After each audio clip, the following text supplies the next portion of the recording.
time management. I think it's the most overlooked but useful skill in the world. But taking that time at a young age to plan my time helped me a ton. Because like you said, in college works, every weekend you're out marketing, doing estimates, hiring painters. Right now we're taking over a new business every month, it seems like. And everyone always asks me, like, how do you have the time for that? Or my girlfriend always goes, how do you get all this stuff done?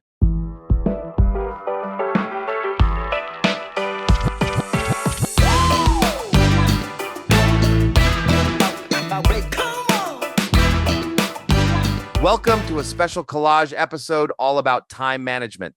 Today, you'll hear real actionable stories from entrepreneurs and leaders who've mastered the art of making time work for them. We'll dive into balancing priorities, overcoming overwhelm, building discipline, and creating habits that lead to success in work, life, and relationships. Whether you're a student, business owner, or just looking to reclaim your day, these voices offer wisdom you can apply right now. Let's dive in.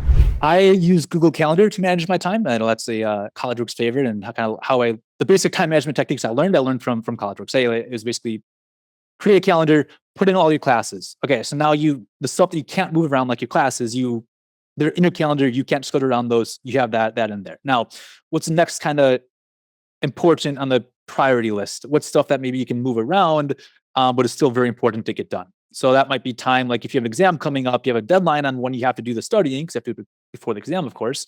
So let's throw in time for studying, estimate out how much time you need to get the grade you want on that exam, and then plan that out. Other time, time for college works, if you're setting up meetings with clients, whatever, throwing that time in your calendar, and really kind of just taking the system of, okay, what do I have that scheduled that isn't flexible? Throwing that in the calendar. Okay, what do I have that is important to do and has a time limit on it, has a deadline on it, but I can be flexible about when I do it, throwing that in the calendar and really using that to fill in the time and that I have in the day. And then once I have that stuff filled in, actually sticking to that calendar and sticking to the time that I planned out, because like there's really no secret. There's enough time in the week to do all this stuff. If you plan it out and it's possible to plan it out and fit all that in your schedule. The tough part, and where people often look for the secret, is you then have to stick to the schedule and actually put in that much time. I have very few regrets in life. I'm very happy with where I am today, so it's hard for me to regret anything that I think has had an impact on getting to where I am today. I would say that I gave up a lot of, I guess, more chill, relaxed time throughout high school and college. Like there was high school, I think I'd have Sundays pretty much off to myself to be able to do whatever, watch YouTube videos, play computer games, whatever. And I'd de-stress on Sundays during high school. And during college, I didn't really have that. It was pretty much 24, like 7 days a week going hard. And I'd have to make sure I'd kind of budget out, plan out time for anything that was really important to me, like going on a weekly date night with my girlfriend or whatever. I plan out time for that. And I think that's probably why I don't have any regrets, is because I went like, okay, what's actually really important to me? And I made sure that I still included that. I made sure I still had time for that in my life.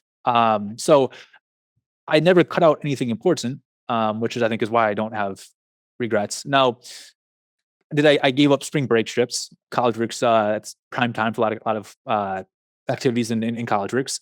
So I guess, I don't know, someone might regret that, but looking back, I don't know, giving up 3 spring breaks in order to be able to get into a bulge bracket bank as a front office like trader, that seems like a pretty small sacrifice. Doing that in order to get to where I want to be in a great software engineering career, where I'm enjoying teaching and helping other students get into a career that they're going to be happier in. It's a small sacrifice. I do not regret it by any means. So it's not only a mindset, it's a habit as well. And it's a habit that you can get into and get out of. And just to explain a little bit more, the mindset I'm talking about is we talked about skipping spring break to work on college works, whatever. The mindset that I had there was, to hit my goals, I have to do this, which requires missing spring break. So I didn't even think twice about it. And having that mindset, that long-term mindset, it's a habit. It's a way of thinking. It's a habit of thinking. And like any other habit, it's a habit that you can get into and you can get out of. And like most habits, the hardest part is just getting into that habit. Once you're in that mindset, once you're in that way of thinking, it makes those decisions a lot easier to make in the future. You can also fall out of that habit, though, fall out of that mindset, and it can be a little bit tricky getting back into it. So if you're like, hey, it's very hard for me to make those decisions of short-term sacrifice for that long-term gain, it's just something you gotta do for a little bit, for a little while, get into that habit of making those decisions, and it makes those decisions even easier later on to do. And later on just requires a little bit of continual effort to reevaluate what you're doing, just to make sure you're not falling out of that mindset. But once you're in that habit, once you're in that mindset, it makes it a lot easier to stay. So I'd say one of the best things that I've ever done for my business was hire staff. So this is not the 1099 agents that I'm talking about. This is an employee that works for us. She's our operations director, and it took a few hires to find the quite right fit and to develop the job description. But I remember it was between 2020 and 2021 that she started taking on a lot of additional duties within my transactions. So each transaction I did and the volume of business I was doing shrank my work needed because I was able to delegate that to a salaried employee. And I remember looking back at what I did in 2021 compared to 2020, which is substantially more, but I actually was home more. I took 1 or 2 more vacations that year. I had more time to be with my family and my church community and the things that I was really wanting to do in addition to my business. And it really stuck. It's like, why didn't I do this a long time ago? But I think there's a timidness, especially when you're managing a tight budget and, you're not making a ton of money, right? It's like, okay, how do I, justify paying somebody and even paying a salary, to somebody, not just hourly, to make something like this work. But that's a plunge I wish I would have taken a little earlier because I do think it helped me grow very quickly. And I think there's a lot of tasks that were just kind of soul sucking for me. It's like, gosh, I don't like, I'm okay at Adobe products, right? So I'm designing all of our marketing materials and stuff. It's like, it's taking me like 4 hours to do something. It might take somebody who knows how to do this 20 minutes, right? Or 30 minutes. So I'm watching YouTube tutorials. I'm like, okay, how do I? And so I started using a freelance website and getting some of that outsourced, but then that staff person is kind of another version of exactly that. I was able to bring a lot of these things in-house. But in addition to hiring staff and taking that, there's a book that I've read that I like to plug to young business owners. It's called What's Best Next by Matt Perman. And it's kind of it's from a Christian perspective, but it's his synthesis of most of the thought leaders in the business world right now who are writing books about productivity and getting things done and being effective. And he has a lot of really awesome tips. But two of the things that have changed my world or how I think about running my day. One of them is scheduling your day at 70% capacity or less. And so that really I struggled with a little bit because it's like, well, no, that leaves 30%, probably 40% of things that I could continue to get done if I just cram a little harder into my day, right? And he uses the illustration of a highway, and I've always thought this, so it resonated with me. If that front guy goes 65 miles an hour and then the next guy goes like there's no reason we should have traffic jams, right? Everybody just going the right speed. But for some reason I'm stuck at 40 miles an hour during rush hour traffic. Why is that? And it's because highways statistically are most efficient. So the most cars get from one side to the other side of the highway when it's 70% full. And you start to have inefficiencies on the highway when you get any fuller than 70%. And that's why traffic slows down, because every little tap of the brakes has a ripple effect all the way downstream. And so he made that the analogy of our days, and I have experienced that to be true. And then I can embrace if I'm at 70% capacity, I'm not late to meetings all the time, which I was running ragged, always being late to meetings. I can embrace the little interruptions during the day when an agent needs a little coaching moment, or a client needs a little bit of extra time than I typically budget for that type of appointment or whatever it is. I can embrace those things rather than pushing people off and saying, sorry, I don't have time for you. You're gonna have we'll talk later, right? And so I'm actually able to be more efficient with what I want to get done when I don't jam my schedule totally full. For me, I think fitness is incredibly important. I can't operate at my peak self if I'm not working out 4 or 5 times a week. I think it allows you to your health is something that you probably we all take for granted in our 20s, but it's something if you can establish those habits young, it will pay dividends. So eating healthy and working out.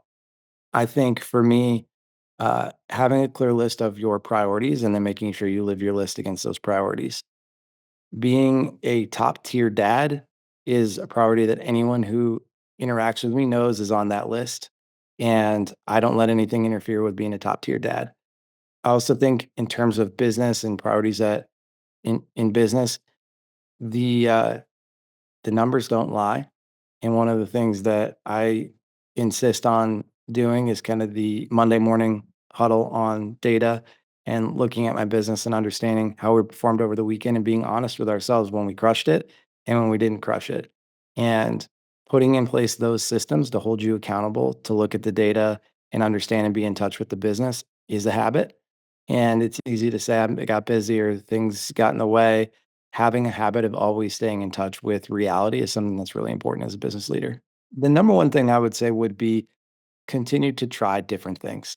I think people put so much pressure to find the answer and don't realize that there's a lot of chapters to a career, and you can be insanely successful in some and not so successful in others. And that doesn't make you net successful or net unsuccessful.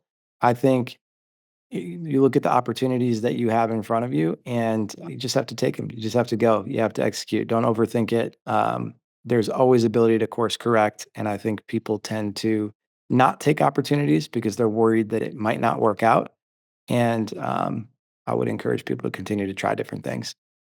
So what usually happens is the night before, actually, I create a list of everything that needs to get done for the next day. Did you So learn that before, from College Works from me pounding that over and over and over in my time management talk? yeah, actually, that was one of the biggest things that I took away from that was creating a list. I remember my district manager Keith Liebel was telling me to always create a list. So yeah, so I create a list the night The night before. before, and you put it into time slots because a list isn't the same as plugging it into time slots. All Yep, right.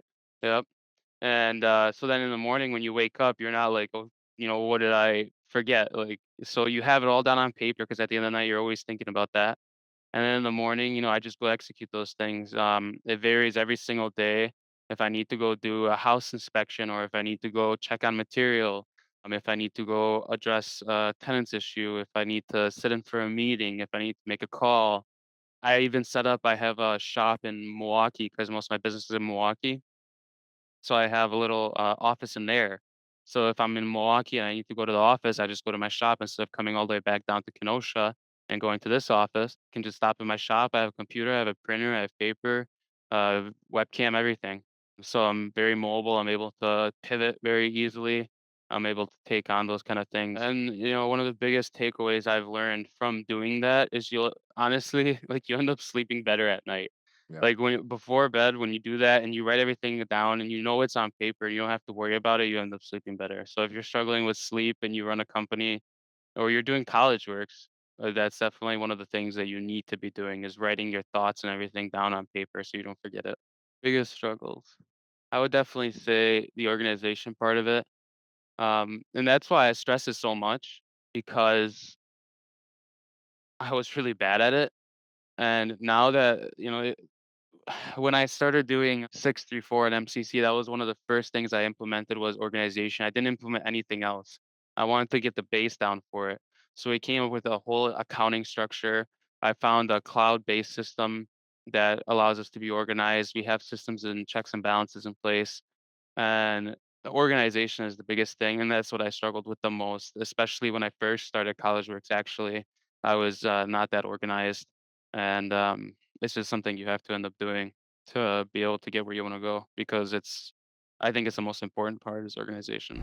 I think one of the biggest things that College Works has taught me and is that really it's not really the lack of direction or the lack of time, right? It's you have to be good with your time management to have success. And we all have 24 hours in a day, and I just think that ultimately, when you have 24 hours in a day, there's some people that just make so much good with that, and some people that are really, really talented that really don't have much to show for it at the end of the Yeah. day.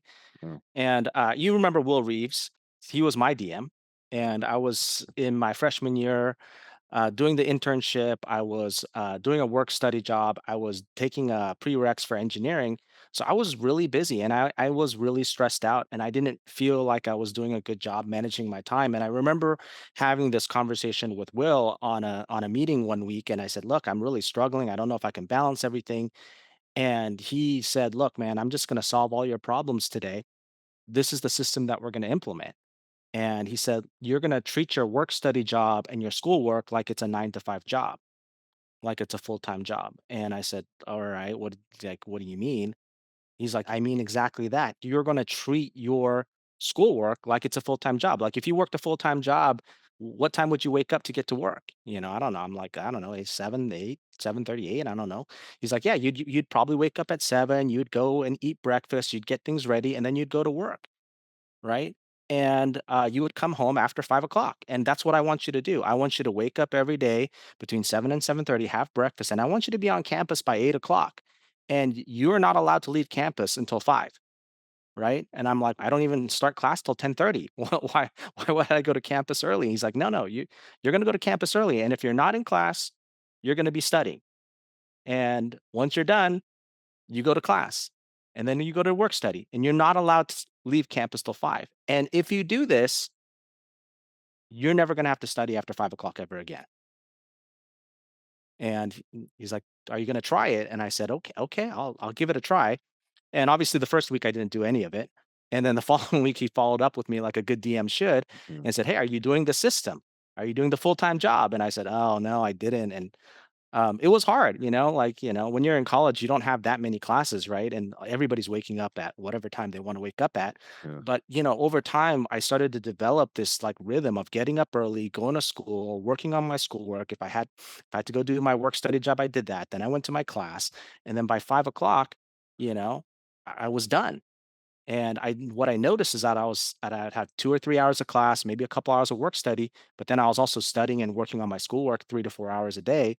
And then I'd get back and I was like one of the busiest people I knew on campus, yet I was the freest after 5 o'clock. And that allowed me to explore other things, whether it was socially or for the internship or for work. And I found that habit of really micromanaging my time really propelled me for the rest of my college career. And that's what helped to set the foundation of how I kind of manage my time today. Right. I just know that so much is capably done in 24 hours. And it's just a part of who I am. It's a habit that I've developed over the years. Taking time to plan your time earlier on. I'm a sucker for time management. I think it's the most overlooked but useful skill in the world. But taking that time at a young age to plan my time helped me a ton. Because, like you said, in college works, every weekend you're out marketing, doing estimates, hiring painters. Right now, we're taking over a new business every month, it seems like. And everyone always asks me, like, how do you have the time for that? Or my girlfriend always goes, how do you get all this stuff done? But taking time, so Sean told me, and my district managers, Cody and Tyler, when I was in college works, told me like every Sunday I would sit down an hour and plan out my week and go, what do I need to get done? How much time do I need to do these things? So in college, it was homework, tests, studying, setting up estimates, doing interviews, and making time for myself. So planning time to take my girlfriend out for dinner or going to a party or whatever it may be. I would sit down and I would put in my calendar, like actually study or go to party, and I would put all those things in my calendar because then when I did them, I didn't have any stress. Like if I ever had that random flicker of moment of going like, oh my God, I have a homework assignment, or oh my God, I have a test coming up, or oh my God, it's my 1 year anniversary. I never had those stressors because I knew I had that time planned out my calendar. And I knew I had time set aside to do that homework assignment or study or set those estimates or take my girlfriend out to dinner. I knew it was in there. So I never had those, I guess, exterior stress weighing down on me because I planned for it. I figured it out. I would show up, after my pizza job at 1 or 2 o'clock in the morning, and I'd bring a bunch of pizza to the party, and I'd party till 3 or 4. And and I still am. I'm a morning person, so I was really good at getting up early. I would have friends. My freshman year, I was really good about not missing school. I was very deliberate. Like I didn't want to be the kid that missed classes because that's how kids dropped out. Yeah. And I had friends that would try to keep me out all night, like as a challenge to try to get me to miss classes. But I was good at being disciplined, at showing up at my classes and just making things work. There was actually, and here's another job that I had too. I signed up to do note taking. So I figured, okay, well, if I can get paid to take notes, then that's extra motivation for me to do it. And the act of taking notes helped me remember everything so that I had to actually spend less time after the fact studying. So it all worked out perfectly.